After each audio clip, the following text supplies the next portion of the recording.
വിവാഹം കഴിഞ്ഞ് ഓരോ കുടുംബങ്ങളിൽ കയറി വരുന്ന പെൺകുട്ടികൾക്ക് വേണ്ടിയിട്ടാണ് വീഡിയോ. ചെറുപ്പം മുതലേ ഇരുമയും ഒരു മനസ്സുമായി ജീവിച്ച ഒരുപാട് സഹോദരന്മാരുണ്ട്. അവർ തമ്മിൽ ഭയങ്കര ജീവനായിരിക്കും. പക്ഷെ അവർ വളർന്ന് വലുതായി കഴിയുമ്പോൾ വെവ്വേറെ കുടുംബങ്ങളിൽ നിന്നും ഓരോ ആളുകൾ അവരുടെ ജീവിതത്തിലോട്ട് കടന്നു വരും. ആ ജീവിതത്തിലോട്ട് കടന്നു വന്നതിന് ശേഷം പല പ്രശ്നങ്ങൾ ഉണ്ടാകുന്ന കുടുംബങ്ങളുണ്ട്. എല്ലാ കുടുംബങ്ങളുമല്ല പറയുന്നത്, പ്രശ്നങ്ങൾ ഉണ്ടാകുന്ന കുടുംബങ്ങളുണ്ട്. ഓരോ കുടുംബത്തിൽ വരുന്ന പെൺകുട്ടികൾക്കും അവർക്ക് ഓരോ മൈൻഡ് സെറ്റ് ആയിരിക്കും. പക്ഷേ ആ മൈൻഡ് സെറ്റ് നമ്മുടെ ജീവിതത്തിലോട്ട് മാത്രം ചുരുങ്ങി പോകുക എന്ന് ചിന്തിക്കുന്ന പെൺകുട്ടികളുണ്ടാവും. അത് വന്നതിന് ശേഷം അവർക്കിടയിൽ ഒരു വിഭജനം ഉണ്ടാകുമ്പോൾ നിങ്ങൾ ആലോചിക്കുക, രക്തബന്ധത്തിനെയാണ് നിങ്ങൾ അകറ്റി മാറ്റുന്നത്. നാളൊരു സമയത്ത് അവൻ ഈ ഭൂലോകത്ത് എന്തെങ്കിലും ഒന്ന് സംഭവിച്ചാൽ അതിന് ആദ്യം വേദന വരുന്നത് അവൻ്റെ സഹോദരന് തന്നെയായിരിക്കും. നിങ്ങളുടെ ഭർത്താവിൻ്റെ സഹോദരനോ സഹോദരിയോ നിങ്ങൾ പിരിക്കാതിരിക്കുക.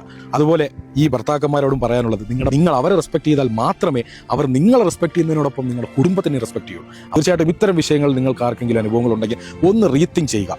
കുടുംബമാണ് നമുക്ക് എല്ലാത്തിലും വലുത്. ഈ ലോകത്ത് എന്തൊക്കെ ഉണ്ടെന്ന് പറഞ്ഞാലും നാളെ ഒന്ന് വീഴ്ന്നു പോവുകയോ നിങ്ങൾ ആരുടെയെങ്കിലും മുന്നിൽ തല താഴ്ത്തപ്പെടുകയോ ചെയ്താൽ നിങ്ങൾ നല്ല രീതിയിൽ ഇരിക്കുകയാണെങ്കിൽ നിങ്ങൾക്ക് വേണ്ടി മുന്നിൽ നിൽക്കുന്നത് നിങ്ങളുടെ സഹോദരൻ മാത്രമായിരിക്കും.